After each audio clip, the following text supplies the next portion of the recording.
బోసరాజు గారు, సిద్ధరామయ్య సీఎం పదవి నుంచి వైదొలగడం ఖాయమైందా?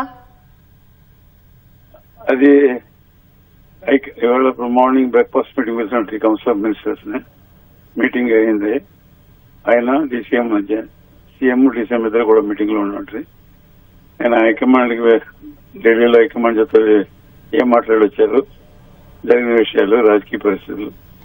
తర్వాత ఈ 3 సంవత్సరాల నుంచి మనం కాంగ్రెస్ గవర్నమెంట్ ఏ రకంగా అడ్మినిస్ట్రేషన్ చేసింది, ఇన్స్పైట్ ఆఫ్ బీజేపీ గవర్నమెంట్ అనేక రకాలుగా తొందరలు ఇస్తే కూడా ఫైనాన్షియల్ అసిస్టెన్స్ కూడా కట్ చేసి మనకి రావాల్సిన జల్ జీవన్ మిషన్ లో మనకి రావాల్సిన అమౌంట్ కానీ, 15 ఫైనాన్స్ లో రావాల్సిన అమౌంట్ కానీ అనేక రకమైన తొందరలు ఇస్తే కూడా మనం ఈ 3 years కూడా మన గవర్నమెంట్ మంచి రీతిలో పనిచేసింది. మనం ఎలక్షన్ టైంలో ఏ రకంగా ప్రజలకి మనం ప్రామిస్ చేశాము, దాన్ని 55,000 crores ప్రతి సంవత్సరం ఖర్చు పెట్టి ఈ 3 years నుంచి మనం 1,34,00,000 crores మనం ఈ 5 గ్యారంటీలకి మనం సరిగా పద్ధతిలో మనందరికీ కూడా జనానికి అనుకూలం చేస్తున్నాం.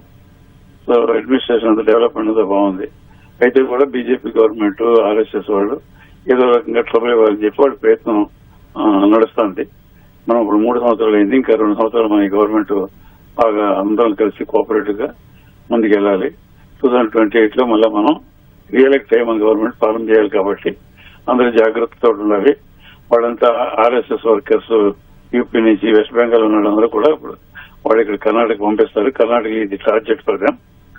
దాని గురించి మనందరం కూడా కలిసి పనిచేయాలి. తర్వాత హైకమాండ్ ఏం చెప్తుందో దాని ప్రకారం మనం ఇక్కడ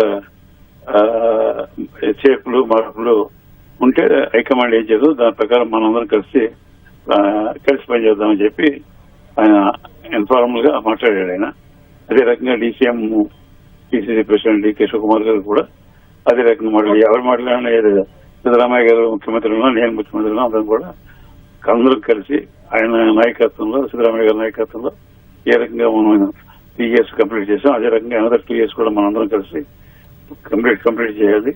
2028 ఈజ్ అవర్ టార్గెట్. 2028 లో మనందరం కలిసి మన పార్టీని అధికారానికి తీసుకోవాలని చెప్పారు. రాజుగారు, తదుపరి సీఎం గా ఎవరయ్యే అవకాశం ఉంది? చూడాలి. ఇప్పుడు హైకమాండ్ డెసిషన్ తీసుకుంటుంది. ఆ హైకమాండ్ డెసిషన్ రాగానే బెటర్. వాళ్ళిద్దరు కూడా ఈవినింగ్ ఇవాళ 4 o'clock తర్వాత ప్రెస్ మీట్ చేస్తారు. ఇద్దరు కూడా మన సిద్ధరామయ్య గారు, మన డికే శివకుమార్ గారు వాళ్ళు ప్రెస్ మీట్ చేసినప్పుడు స్పష్టంగా ఒక మెసేజ్ ఇస్తారు. ఓకే సార్, అసలు ముఖ్యమంత్రి ఎందుకు మార్చుతున్నారు? అదేమో తెలియదు కదా. గవర్నమెంట్ పాలన చేసినప్పుడు హైకమాండ్ లెవెల్లో ఏం మాట్లాడారో ఏముందో తెలియదు. వాళ్ళు ఏం మాట్లాడారో ఆ మాటల ప్రకారం మన రాజకీయ వ్యవస్థలో సరిచేయాలనే ఉద్దేశంతో ఉన్నది.